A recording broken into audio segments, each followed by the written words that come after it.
ஒளிமயமான எதிர்காலம் என் உள்ளத்தில் தெரிகிறது. வணக்கம் அக்கா. நமக்கெல்லாம் படித்து முடித்த பிறகு நல்ல வேலைக்கு போகணும் என்ற எண்ணம் இருக்கும். இதற்காக நம்மள நிறைய பேர் காம்படிட்டிவ் எக்ஸாம் எழுதி பாஸ் பண்ணாக்கா நல்ல பொசிஷன் மட்டும் இல்லை, நல்ல சம்பளமும் கிடைக்கும். இந்த காம்படிட்டிவ் எக்ஸாமினேஷனை எப்படி ப்ரிப்பேர் பண்ணணும்னு பற்றி நம்ம பார்க்கலாமா? இதை பற்றி ஒரு படம் அழகாக சொல்லியிருக்கு. அந்த படத்தோட பேர் கமலி ஃப்ரம் நடுக்காவேரி. அந்த படத்தில் என்ன சொல்லியிருக்காங்க என்பதை பற்றி சுருக்கமாக பார்ப்போமா? நாம் படிக்கும்போது நன்றாக கான்சென்ட்ரேட் பண்ணி படிக்கணும். அதாவது சூரிய ஒளியை ஒரு லென்ஸ் வழியாக செலுத்தினா சூரிய ஒளியின் வெப்பம் ஒரு புள்ளியில் அதிகமாகி ஒரு பேப்பரையோ இல்லை விறகுகட்டி எரிக்கணும் இல்லையா? அதுபோல் நமது படிக்கும் முறை ஒருமுகப்படுத்தப்பட்டதாக இருக்க வேண்டும். அதாவது எவ்வளவு நேரம் படிக்கிறோம் என்பது முக்கியம் இல்லை, எப்படி படிக்கிறோம் என்பதுதான் முக்கியம். அடுத்தபடியாக நம்ம படிப்பதை நல்லா புரிஞ்சு படிக்கணும், அண்டர்ஸ்டாண்ட் பண்ணி படிக்க வேண்டும். இது கொஞ்சம் கஷ்டம்தான், ஆனால் கஷ்டப்பட்டாலும் அதை புரிஞ்சு படித்தோம்னாக்கா பரீட்சையில் கேள்வி எப்படி கேட்டாலும் நம்மளால பதில் சொல்ல முடியும். நாம் படித்ததை ப்ராக்டிஸ் பண்ணணும். நமக்கு தான் புரிஞ்சிருச்சே, அதான் எனக்கு தெரியுமே என்று நினைக்கக்கூடாது. மறுபடியும் அதை நன்றாக படித்து பார்த்து ப்ராக்டிஸ் பண்ணணும். ஒரு கொஸ்டின் பேப்பரை நாம் முதல்ல ஆன்சர் பண்ணும்போது அந்த கொஸ்டின் பேப்பரில் 20 கேள்விக்கு தான் நம்ம பதில் வச்சுருப்போம். ப்ராக்டிஸ் பண்ண நாம் கொஸ்டின் பேப்பரை முழுசும் அட்டன் பண்ண பிறகும் நமக்கு 10 நிமிஷம் ரிவைஸ் பண்ணவும் டைம் கிடைக்கும். நாம் எவ்வளோக்கு எவ்வளோ ப்ராக்டிஸ் பண்ணுறோமோ அவ்வளோக்கு எவ்வளோ நம்மளால் எளிதாக விடையளிக்க முடியும். படிக்கும் முறையில் இன்னொரு முறை இருக்குது.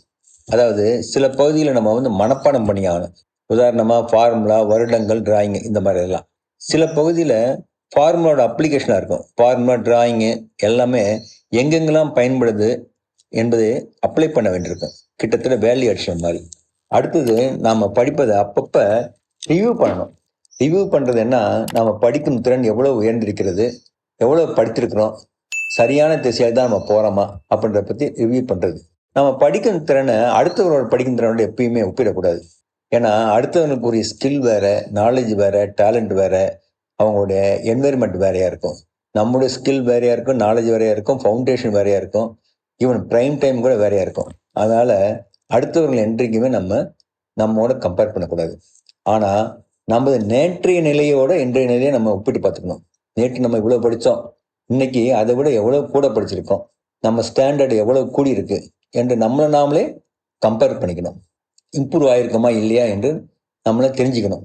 அப்படி நம்ம இம்ப்ரூவ் ஆகலையா, அப்போ என்ன தப்பு பண்ணியிருக்கோன்றதை சரி பண்ணிக்கணும் இல்லையா? அடுத்தபடியாக நாம் என்ன படிக்கிறோமோ அதை ரிலேட்டட் சப்ஜெக்ட் மூலம் கோஆர்டினேட் பண்ணிக்கணும். இதுக்கு சம்மந்தப்பட்டது, இதற்கான விடை இதன் மூலம் கிடைக்கும் என்று நம்ம படித்ததை தேவையான இடத்துல அப்ளை பண்ணணும். தேவையான இடத்துல பண்ணோம்னாக்கா நமக்கு ஞாபகமும் கூடும், விடையளிக்கிறதுக்கு ஈஸியாக இருக்கும். ஒவ்வொருத்தருக்கும் ஒரு வே ஆஃப் லேர்னிங் இருக்கும். அதாவது பாடம் படிக்கும் முறை. சிலருக்கு காலையில் எழுந்து படித்தா சிறப்பாக இருக்கும், சிலருக்கு ராத்திரியில் படித்தா தான் நன்றாக இருக்கும். அடுத்தவன் காலையில் படிக்கிறானே என்று நாமும் காலையில் எழுந்து உட்காந்தோம்னாக்கா படிப்பில் கவனம் போகாது, தூக்கம்தான் வரும். நமது ப்ரைம் டைம் என்னன்னு நம்ம தெரிஞ்சுக்கணும். ஒவ்வொருத்தருக்கும் ஒரு ப்ரைம் டைம் இருக்கும்.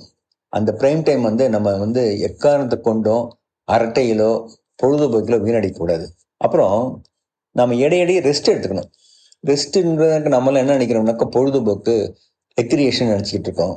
ஆனால் இந்த ரெக்ரியேஷன்ற மாதிரி நினச்சிக்கிட்டு என்ன செய்கிறோம், நம்ம வாட்ஸ்அப் பார்க்குறது, அரட்டை அடிக்கிறது, ஃபேஸ்புக் பார்க்குறது, இந்த மாதிரி இடத்துல நம்ம டயத்தை வேஸ்ட் பண்ணுறோம். ஆனால் ரெஸ்ட் என்பது அது இல்லை.